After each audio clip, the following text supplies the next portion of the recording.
জানাচ্ছি আপনাদের মাধ্যমে যে এইরকম ভাবে লেনদেন যেন না হয়। হাসিল এখানে 3.5% নেওয়া হচ্ছে, এটি সিটি কর্পোরেশন কর্তৃক নির্ধারিত, তাহলে এর চেয়ে বেশি নেওয়ার ওখানে সুযোগ নেই।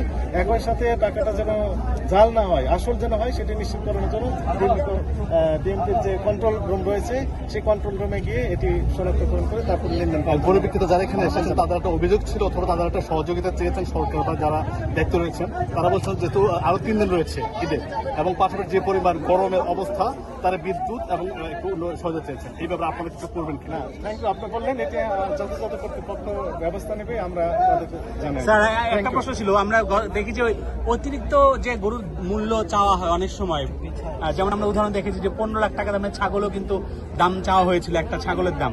তো এই যে যেসব গরুর দাম আমরা দেখছি 55 লাখ টাকা, 40 লাখ টাকা, 50 লাখ টাকা দামের যে বড় বড় গরু দাম চাওয়া হচ্ছে, এটি আসলে কতটুকু যৌক্তিক? ভোক্তার কোনো আইনে এমন কোনো বিষয় আছে কিনা? এটি হচ্ছে open market economy. Open market ইকোনমিতে ক্রেতা বিক্রেতা উভয়ে দরদাম করে একটা মূল্য নির্ধারণ করা হবে। এখানে কারো সরকার এখানে ইন্টারফেয়ার করবে না।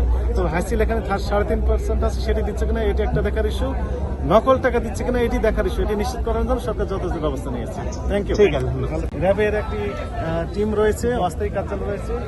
তো এখানে আরেকটি বিষয় বলে রাখি, সেটি হচ্ছে যারা বিক্রেতা, পশু বিক্রেতা, তাদের টাকাটা যেন নির্ভেজাল হয়, অর্থাৎ নকল মুক্ত হয়। এই জন্য নকল টাকা শনাক্তকরণের জন্য একটি মেশিন সেট করা হয়েছে। বাংলাদেশ পুলিশের যে পুলিশ কন্ট্রোল রুম আছে সেখানে রয়েছে, অর্থাৎ একদম মুখেই ঢুকতেই যাদের কাছে সন্দেহ মনে হবে টাকা, অথবা যারা মনে করবে যে আমি নিশ্চিত হতে চাই যে আসলে টাকাটা নির্ভেজাল কিনা, এই জন্য পুলিশ কন্ট্রোল রুমে গিয়ে এই টাকাটা শনাক্তকরণ করে তারপরে লেনদেন করার জন্য আমরা অনুরোধ জানাবো। আর কোনো অনিয়ম থাকলে জাতীয় ভোক্তা অধিকার সনদি দপ্তরে 30 দিনের মধ্যে অভিযোগ দায়ের করার বিধান রয়েছে। এটি প্রমাণ সাপেক্ষে তদন্ত সাপেক্ষে রায় দেওয়া যেতে পারে। এমনি হাটের সার্বিক পরিস্থিতি কেমন দেখলেন? না, এখন যেটি বলা হচ্ছে যে বেচা বিক্রি একটু করে শুরু হয়েছে, আজকে লাস্ট অফিসিয়াল ডে, ফলে অনেকে বলছেন যে আগামীকাল থেকে মূলত বেশি বিক্রি হবে। আজকে একটু একটু করে শুরু হয়েছে, তবে কোনো অনিয়ম আমাদের চোখে পড়ে নাই। আমাদের যে কার্যক্রম মনিটরিং কার্যক্রম সেটি অব্যাহত থাকবে। Thank you. ঠিক আছে।